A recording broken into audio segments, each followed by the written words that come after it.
الحمدللہ رب العالمین والصلاة والسلام علی خاتم النبیین اما بعد فاعوذ باللہ من الشیطان الرجیم بسم اللہ الرحمن الرحیم پڑھیے الصلاة والسلام علیک یا رسول اللہ وعلی آلک واصحابک یا حبیب اللہ الصلاة والسلام علیک یا نبی اللہ وعلی آلک واصحابک یا نور اللہ۔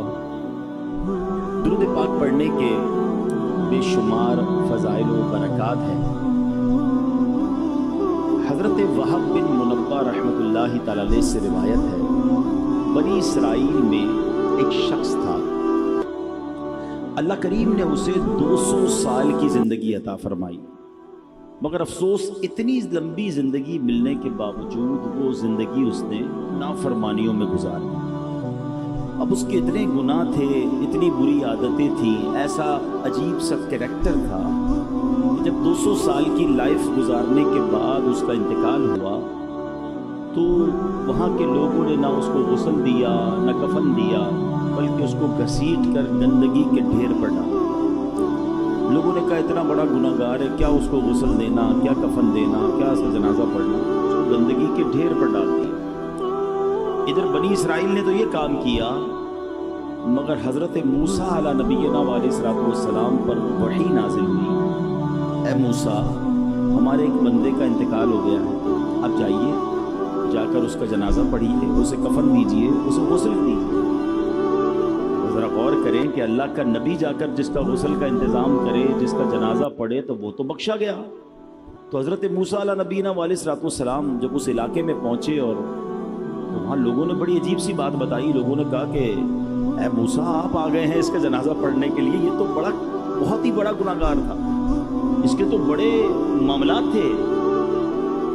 حضرت موسیٰ علیہ نبینا علیہ السلام نے اللہ کی بارگاہ میں عرض کی، مولا لوگ تو کہہ رہے ہیں اتنا گناہ گار اور تم نے مجھے بھیجا جنازہ پڑھانے، اتنا بڑا انعام اس پر کیسے ہو گیا؟ تو کیا ارشاد ہوا کہ اے موسیٰ علیہ السلام بنی اسرائیل والے سچ کہتے ہیں، واقعی بڑا گناہ گار بندہ ہے یہ، مگر معاملہ یہ ہے کہ جب یہ انہو کان کلما نشر التوراۃ، جب بھی یہ بندہ تورات شریف کھولتا تھا، وَنَظَرَ إِلَىٰ اسْمِ مُحَمَّدٍ صلی اللہ علیہ وسلم، تورات شریف میں جب میرے نبی علیہ السلام محمد مصطفیٰ کا نام پاک دیکھتا تھا تو قبلہ وضعہ علی عینیہ وصلی علیہ، اے موسیٰ وہ میرے محبوب کے نام کو ادب سے چومتا تھا، آنکھوں پر لگاتا تھا اور درود پاک کے نذرانے بھیجا کرتا۔ اے موسیٰ ہمیں اس کی ادا بڑی پسند آئی، بس اسی نیک عمل کی وجہ سے میں نے اس کے سارے گناہ بخش دیے، اور وَزَوَّجْتُهُ 70 حورا، میں نے اس کا نکاح 70 حوروں کے ساتھ کر دیا۔ اعمال نہ دیکھے یہ دیکھا، محبوب کے کوچے کا ہے گدا، اعمال نہ دیکھے یہ دیکھا، محبوب کے کوچے کا ہے گدا، مولا نے مجھے یوں بخش دیا، سبحان اللہ سبحان اللہ۔ یار اسلامی بھائیوں، یہ ہے نام پاک مصطفیٰ، یہ ہے ادب مصطفیٰ، یہ ہے تعظیم مصطفیٰ صلی اللہ تعالیٰ علیہ وسلم۔ کتنا پسند ہے رب عز و جل کو کہ میرے حبیب کی نام کی تعظیم کی جائے، عزت کیا جائے۔ نصیب والوں کو نصیب ہوتا ہے، آج بھی نصیب والے ہیں کہ جب نام پاک مصطفیٰ سنتے ہیں تو چوم لیتے ہیں، جب بھی محمد صلی اللہ علیہ وسلم کا نام سنتے ہیں تو انگوٹھوں کو چومتے ہیں۔ اچھا دیکھیں رب نے نام بھی کیسا عطا فرمایا ہے، انگوٹھے تو بعد میں چومیں گے، پہلے ہونٹ ہی ایک دوسرے کو چوم لیتے ہیں۔ کہیے محمد صلی اللہ علیہ وسلم، ہونٹ چوم رہے ہیں نا ایک دوسرے کو، ہونٹ ہی ایک دوسرے کو چوم رہے ہیں، ایسا رب نے نام عطا فرمایا۔ سبحان اللہ، 200 سال کے گناہ معاف ہو گئے، آنکھوں سے لگاتا تھا، چومتا تھا، درود پڑھتا تھا۔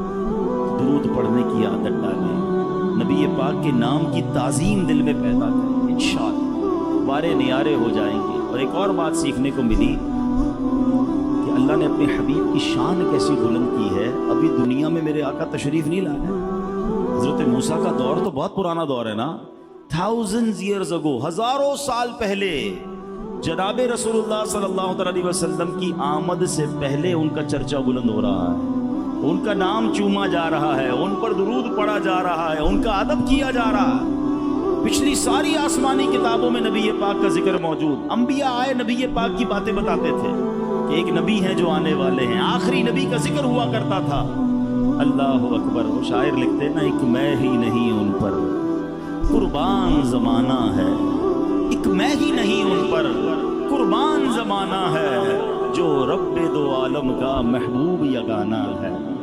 آقا کا چرچا سبحان اللہ جب سے کائنات بنی ہے، جب سے، بلکہ رب عز و جل نے اس سے پہلے ہی نبی پاک علیہ السلام کے نور کو اپنے نور سے جب تخلیق کیا، سبحان اللہ کیا شان ہے میرے آقا علیہ السلام کی، تو پھر کیوں نہ ان سے محبت کی جائے، کیوں نہ ان پر درود پاک پڑھتے رہے۔ آئیے مل کر محبت کے ساتھ درود پاک پڑھ لیں۔ صلو علی الحبیب صلی اللہ تعالی علی محمد صلی اللہ علیہ وسلم۔ یہ انگوٹھے چومنے میں بھی کچھ لوگ کنفیوز ہوتے ہیں، یا تو کنفیوز ہوتے ہیں یا کنفیوز کیے جاتے ہیں، ان چیزوں میں کنفیوز نہ ہوا کرو۔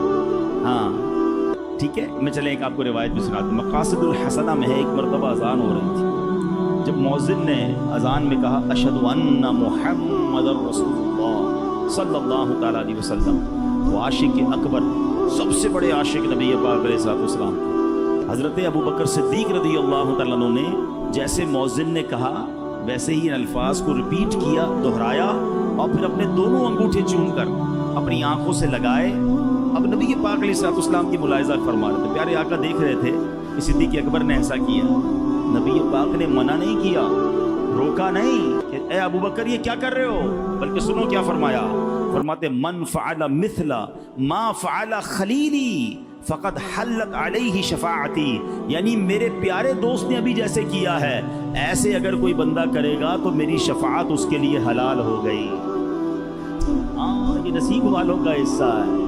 امام حسن مجتبیٰ فرماتے ہیں جب مؤذن کہے اشہد ان محمد رسول اللہ صلی اللہ تعالیٰ علیہ وسلم، اور جو بندہ یہ سن کر کہے مرحبا بحبیبی وقرۃ عینی محمد بن عبد اللہ، پھر دونوں انگوٹھوں کو چوم کر آنکھوں پر رکھے، وہ بندہ کبھی اندھا نہ ہوگا، اس کی آنکھیں نہ دکھیں گی۔ ارے یہ تو آنکھوں کا نور بڑھانے کا نسخہ ہے، اور یہ محبت کا ایک انداز ہے، تو اس میں کس بات کا شرمانہ ہے؟ تو نبی پاک سے محبت کیجئے، پیارے آقا کے نام سے محبت کیجئے، اور جب جب نام محمد صلی اللہ تعالیٰ علیہ وسلم سنیں محبت کے ساتھ اس کو چوم کر آنکھوں سے لگائیں، اس کی برکتیں حاصل ہوں گی۔ شاعر لکھتے ہیں نا، لب پر آ جاتا ہے جب نام جناب، منہ میں گھل جاتا ہے شہد نایاب، لب پر آ جاتا ہے جب نام جناب، منہ میں گھل جاتا ہے شہد نایاب، وجد میں ہو کے ہم اے جاں بیتاب اپنے لب چوم لیا کرتے ہیں، لب خود ہی چوم لیتے ہیں ایک دوسرے کو، محمد جب کہتے ہیں تو سبحان اللہ لب ایک دوسرے کو چوم لیا کرتے ہیں۔ اللہ نبی پاک کے نام کی تعظیم ہم سب کو نصیب فرمائے۔ ایک بار پھر درود پاک پڑھ لیں، صلو علی الحبیب صلی اللہ تعالی علی محمد صلی اللہ علیہ وسلم۔ انشاءاللہ نبی پاک کا ذکر خیر سنیں گے، پیارے آقا کے مبارک نام ہی کے کچھ اوصاف آج سنیں گے، اور نبی پاک کی شان تو ایسی ہے جس بھی طرف نظر دوڑائیں اللہ نے اپنے نبی کو ایسا باکمال بنایا ہے، ایسا شاندار بنایا ہے۔ آپ کے چہرے کے اوصاف، آپ کے جسم مبارک کے اوصاف، آپ کے معجزات پر بات کی جائے، آپ کے اخلاق پر بات کی جائے، آپ کی بہادری پر بات کی جائے، آپ کی سخاوت پر بات کی جائے، آپ کی عقل مبارک پر بات کی جائے، یا آپ کے فیصلوں پر بات کی جائے، آپ کی سیرت کے جس بھی پہلو پر بات کی جائے، عقل حیران ہو جاتی ہے کہ اللہ نے اپنے حبیب کو کیسا شاندار بنایا ہے۔ وہ پنجابی شاعر لکھتے ہیں نا، ایڈا سونا نبی کوئی دنیا تے آیا نہیں، یار ایہو جیا کوئی رب نے بنایا نہیں۔ طرز میں پڑھیں، ایڈا سونا نبی کوئی دنیا تے آیا نہیں، یار ایہو جیا کوئی رب نے بنایا نہیں، یار ایہو جیا کوئی رب نے بنایا نہیں۔ چودھویں دا چند نالے عرشاں دا تارا، قسم خدا دی سب نالوں پیارا. ہاں ایسا کمال کے بنایا اللہ نے اپنے نبی کو. سبحان اللہ. شاعر مشرق بھی لکھتے ہیں نا، لوح بھی تو قلم بھی تو تیرا وجود الکتاب، گنبد آبگین رنگ تیرے محیط میں حباب، عالم آب و خاک میں تیرے ظہور سے فروغ، ذرہ ریگ کو دیا تو نے طلوع آفتاب. ذرا اس مصرے کو سمجھیے گا. ذرہ ریگ کو دیا. ذرہ ریگ ریگستان کا ایک ذرہ ہے. اتنی ساری ریت ہوتی ہے ریگستان میں، مگر اس ذرہ ریگ کو اگر نبی پاک سے نسبت ہو جائے تو وہ طلوع آفتاب بن جاتا ہے. اچھا اس کی مثالیں میں آپ کو دیتا ہوں، ذرا مثالیں سمجھیے گا، پھر یہ شعر اور زبردست طریقے سے سمجھ آئے گا. پہلے یہ فینومینا، یہ فارمولا، یہ بات سمجھ لیجئے کہ جس چیز کو نبی پاک سے نسبت ملتی گئی نا اس کو عروج ملتا گیا. ذرہ ریگ کو دیا تو نے طلوع آفتاب. میرے آقا جب مدینے نہیں گئے تھے، تشریف نہیں لے گئے تھے، مدینے کو لوگ کیا کہتے تھے؟ یثرب کہتے تھے. یثرب کے معنی آفتوں اور بلاؤں والی زمین. اور نبی پاک کے قدم لگے ہیں تو کیا ہو گیا؟ وہ مدینہ منورہ بن گیا. اس کی ہوا میں شفا، اس کے غبار میں شفا. شاعر کہتے ہیں نا، جب سے لگے ہیں قدم رسالت مآب کے، جب سے لگے ہیں قدم رسالت مآب کے، جنت بنا ہوا ہے مدینہ حضور کا. مدینے کے مقدر جاگ گئے، بھاگ جاگ گئے. کیوں؟ ذرہ ریگ کو دیا تو نے طلوع آفتاب. ایک ایسی شخصیت ہے جو نبی پاک کی جان لینے کے لیے تلوار لے کر پیارے آقا کو تلاش کر رہی ہے. معاذ اللہ نبی پاک پر اٹیک کرنا ہے، مگر جب جلوہ جانا دیکھا، ایمان قبول کیا، اس شخصیت کو پھر نبی پاک نے کیا بنا دیا؟ وہ عمر فاروق بن گئے. آقا فرماتے میرے بعد کوئی نبی ہوتا تو عمر ہوتا. ذرہ ریگ کو دیا تو نے طلوع آفتاب. آؤ نبی پاک کے بچپن میں چلتے ہیں. ابھی بچپن کا لمحات ہے، بالکل 2-3 سال کی، جو 1-2 سال کی عمر ہوتی ہے، ولادت کے بعد کی عمر ہوتی ہے، دودھ پینے کی عمر ہے. مکے میں بہت ساری دائیاں آئی ہوں گی، بہت سارے بچوں کو وہ دائیاں لے کر گئی. کتابوں میں ذکر ملتا ہے قبیلہ بنو سعد سے بہت ساری دودھ پلانے والی آئیں اور بہت سارے بچوں کو لے گئی. آپ سے پوچھتا ہوں، سوائے ایک دائی کے کسی اور دائی کا نام یاد ہے؟ کسی اور کو پتا ہے کہ ان کے نام کیا تھے؟ کسی کا نام نہیں پتا. مگر ایک دائی کہتی ہیں ایک بچہ رہ گیا، کوئی دائی لے کر نہ گئی. کیوں نہ گئی؟ کیونکہ اس کے والد دنیا میں نہیں تھے. سوچا اگر اس بچے کو لے جائیں گے، دودھ پلائیں گے، اتنے پیسے نہیں ملیں گے کیونکہ والد دنیا میں نہیں ہے. مگر اس دائی کے بھاگ جاگنے تھے، اس دائی کی قسمت جاگنی تھی. اس دائی نے اس بچے کو کیا لیا؟ آج 1450 سال گزر گئے. کون سی محفل ہے، کون سی سیرت کی کتاب ہے جہاں دائی حلیمہ کا ذکر نہیں ہے؟ ایسا کیوں ہوا؟ ذرہ ریگ کو دیا تو نے طلوع آفتاب. ان کے تو ایسے مقدر جاگے کہ دائی حلیمہ کیا کہتی ہیں؟ یہ کہتی تھی گھر گھر میں جا کر حلیمہ، یہ کہتی تھی گھر گھر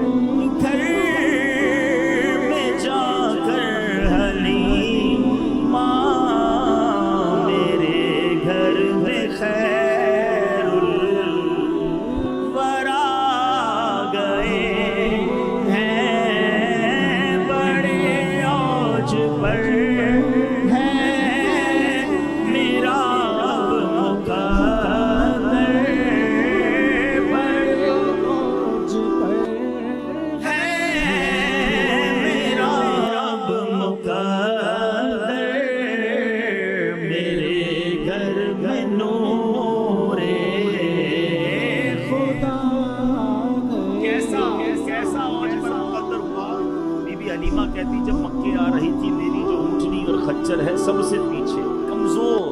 قافلے والے کہتے حلیمہ تمہاری وجہ سے قافلہ لیٹ ہو جاتا ہے، ہمیں رکنا پڑتا ہے. مگر کہتی جب واپس جانے لگی تو وہی سواری سب سے آگے ہے. لوگ کہتے حلیمہ جانور بدل لیا، نیا جانور لیا. کہتی جانور نہیں بدلا، بڑے اوج پر ہے میرا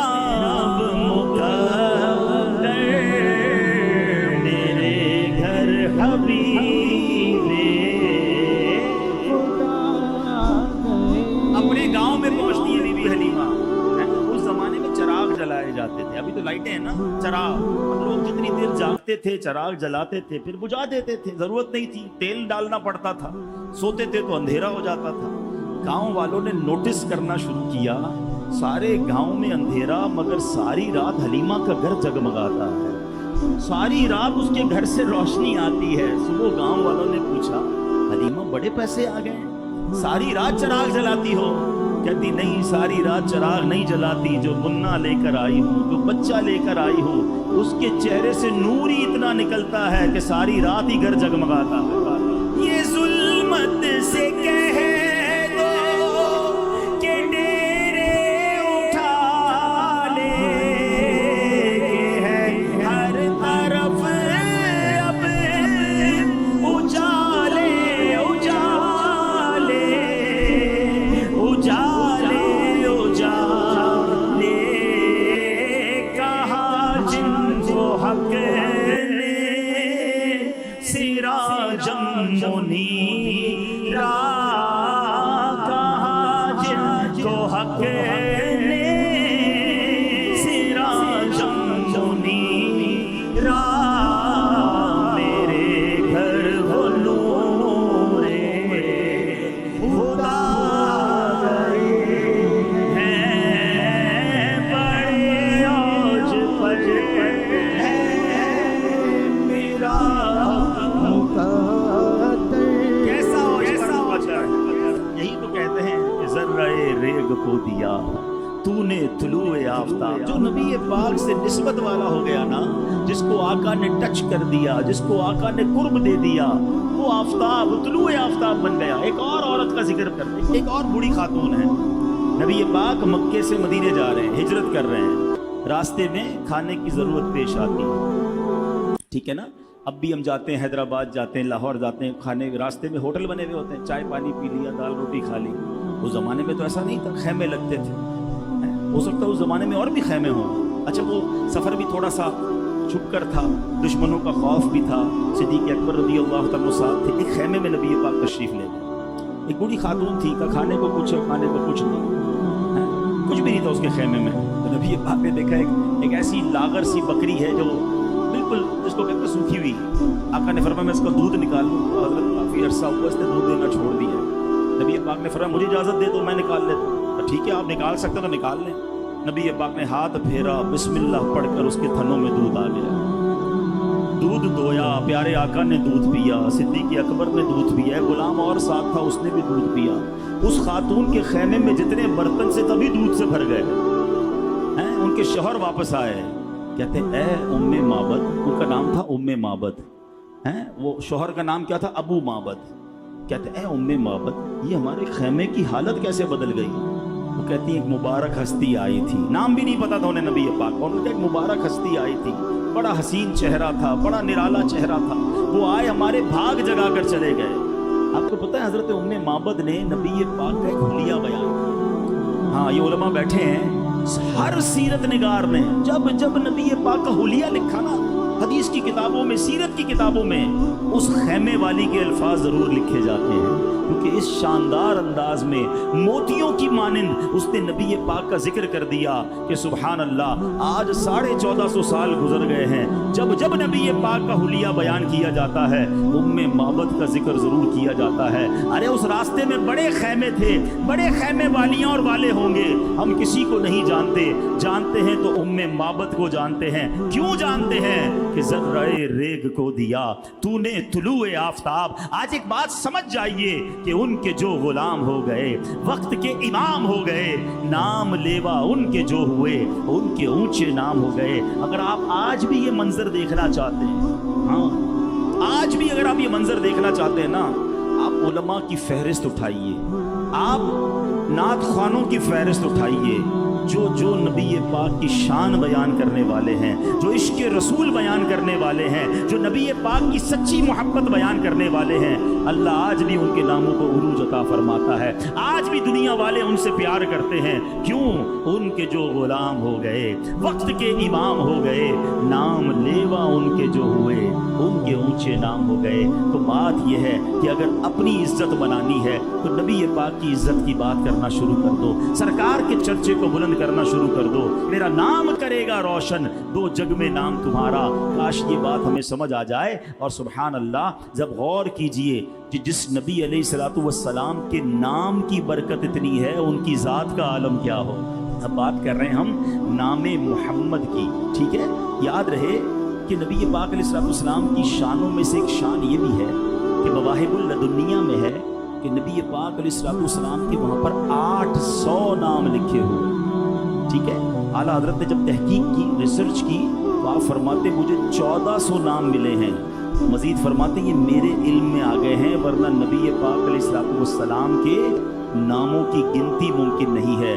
حضرت کعب الاحبار رضی اللہ تعالیٰ عنہ نے بڑی کمال کی ایک تحقیق لکھی ہے، سنتے جائیے اور جھومتے جائیے۔ وہ کہتے ہیں اہل جنت کے ہاں آپ کا نام پاک عبد الکریم ہے، اہل دوزخ کے ہاں عبد الجبار ہے، اہل عرش کے ہاں عبد الحمید ہے، فرشتوں کے ہاں عبد المجید ہے، انبیاء کرام علیہ الصلوۃ والسلام کے ہاں عبد الوہاب ہے، جنات کے ہاں عبد الرحیم ہے، پہاڑ آپ کو عبد الخالق کہتے ہیں، خشکی میں آپ کا نام عبد القادر ہے، سمندروں میں آپ کو عبد المہیمن کہا جاتا ہے، مچھلیاں آپ کو عبد القدوس کہتی ہیں، وحشی جانور آپ کو عبد الرزاق کہتے ہیں، شیطانوں کے ہاں آپ کا نام عبد القہار ہے، درندے جو چیر پھاڑ کرنے والے جانور ہیں آپ کو عبد السلام کہتے ہیں، چوپائے آپ کو عبد المؤمن کے نام سے پہچانتے ہیں، پرندے آپ کو عبد الغفار کے نام سے پکارتے ہیں۔ اللہ پاک کے ہاں آپ کا نام مبارک طٰہٰ ہے، اور مومنوں کے ہاں سب سے مشہور و معروف نام نام محمد ہے، اور آپ کی کنیت ابو القاسم ہے، کیونکہ آپ جنت تقسیم کرنے والے ہیں۔ پھر ہم کیوں نہ کہیں آنکھوں کا تارا نام محمد، دل کا اجالا نام محمد، آنکھوں کا تارا نام محمد، دل کا اجالا نام محمد۔ پوچھے گا مولا ہے لایا کیا کیا، پوچھے گا مولا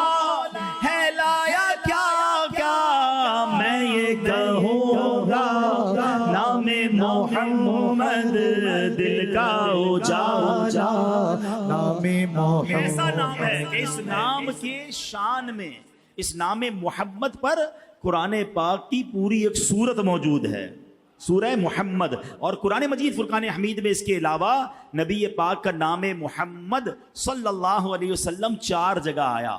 پارہ 4 سورہ آل عمران آیت نمبر 144، پارہ 22 سورہ احزاب آیت نمبر 40 میں، پارہ 26 سورہ محمد آیت نمبر 2 میں، پارہ 26 سورہ فتح آیت نمبر 29 میں۔ ایک پیاری سی آیت سنو کس انداز میں رب نبی پاک کے نام کو بیان فرما رہا ہے۔ قرآن فرماتا ہے بسم اللہ الرحمن الرحیم، ما کان محمد ابا احد من رجالکم ولکن رسول اللہ وخاتم النبیین وکان اللہ بکل شیء علیما۔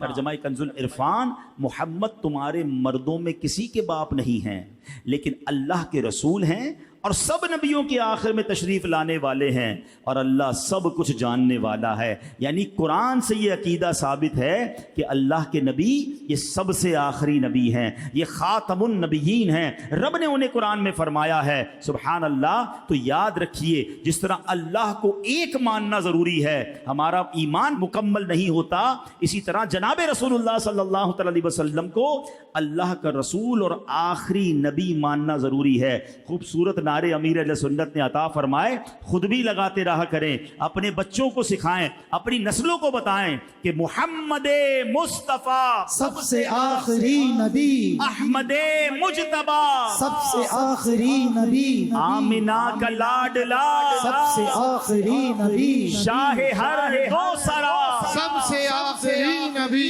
تاجدار انبیاء سب سے آخری نبی ہیں حبیب کبریا سب سے آخری نبی عقیدہ سب صحابہ کا سب سے آخری نبی عقیدہ اہل بیت کا سب سے آخری نبی اچھا سبحان اللہ. ایک اور خوبصورت بات سن لو کہ نام محمد میں بھی عقیدہ ختم نبوت بیان ہوا ہے.